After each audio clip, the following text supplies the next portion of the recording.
Radioactif. Radioactif, la radio qui libère la parole des jeunes. Bonjour à tous, vous êtes toujours sur Radioactif et on se retrouve pour cette 3e journée d'Armada. Je suis en compagnie de Miguel, adjudant-chef. Bonjour Miguel, donc du coup nous sommes ici sur le stand de l'Armée de Terre. Qu'est-ce que l'Armée de Terre fait à l'Armada ? Alors bonjour, aujourd'hui nous sommes là pour montrer les métiers de l'arme du génie. On a fait venir des plongeurs du génie pour expliquer leur métier qui est en lien avec le maritime. Donc ça nous permet de faire voir les matériels avec lesquels ils utilisent. Un métier qui est très méconnu dans l'armée de terre mais qui existe. Donc voilà, on avait voulu promouvoir ce métier. Très bien, c'est vrai que quand on pense armée de terre, on pense plutôt sur la terre. C'est assez original du coup d'entendre quelque chose par rapport au maritime. Donc c'est encore dans les corps de l'armée de terre du coup. Tout à fait. En fait, l'armée de terre, c'est aussi bien dans les airs avec les hélicoptères de combat, dans le maritime avec la logistique et le transbordement maritime qui est à Toulon, et les nageurs de combat qui sont là, eux, pour déminer en mer et de faire des fouilles et des recherches au niveau des fleuves et de tout ce qui est maritime. Très bien. Est-ce que vous pouvez m'en dire un petit peu plus sur les compétences à avoir pour s'engager dans l'armée de terre ?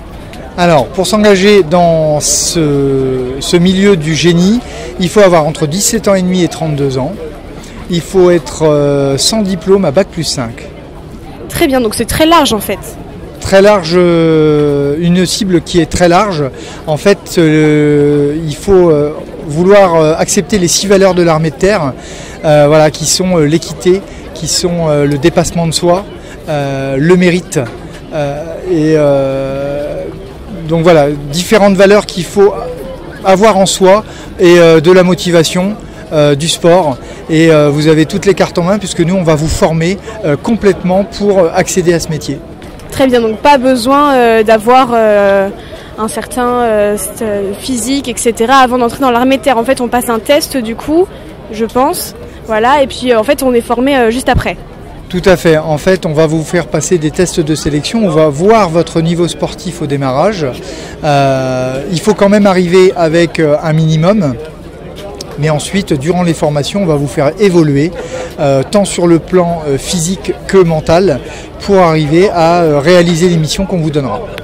Très bien, et donc du coup par rapport aux missions, parce qu'il y a les missions qui sont sur le terrain en tant qu'acteurs, et il y a aussi ceux du coup qui sont un peu en retrait, dans l'ombre, et qui ne travaillent plus sur la stratégie, il me semble, non ? Alors en fait, on a deux choses, on a les métiers de soutien et les métiers de combat. Très bien, est-ce que vous pouvez m'expliquer en quoi ça consiste la différence ? Donc la différence, c'est que les métiers de combat, on va rechercher tout profil, tout diplôme. Les métiers de soutien, ça va être des métiers qui sont en relation et transposables avec le secteur civil, c'est-à-dire les mécaniciens, les cuisiniers, les informaticiens, voilà, où là, on va rechercher un diplôme bien particulier pour avoir ce statut de soldat et en même temps de pouvoir exercer dans ces compétences auxquelles on a étudié. Très bien, tous ces métiers en fait auxquels on ne pense pas forcément et qui pourtant sont primordiaux sur le terrain. Alors si je peux rajouter une chose, aujourd'hui l'armée de terre c'est 117 métiers différents dans 16 grands domaines. Très bien, alors comment est-ce qu'on peut faire pour en connaître un petit peu plus sur toutes ces professions ? Alors, la première chose quand on veut un petit peu s'informer et s'intéresser à l'armée de terre, c'est d'aller sur le site s'engager.fr où vous pouvez, en fonction de votre adresse, avoir votre CIRFA le plus proche, prendre un rendez-vous et venir nous rencontrer juste pour de l'information, une prise de contact. Et nous vous expliquons, en fonction des métiers que vous souhaitez faire, comment tout le processus de recrutement.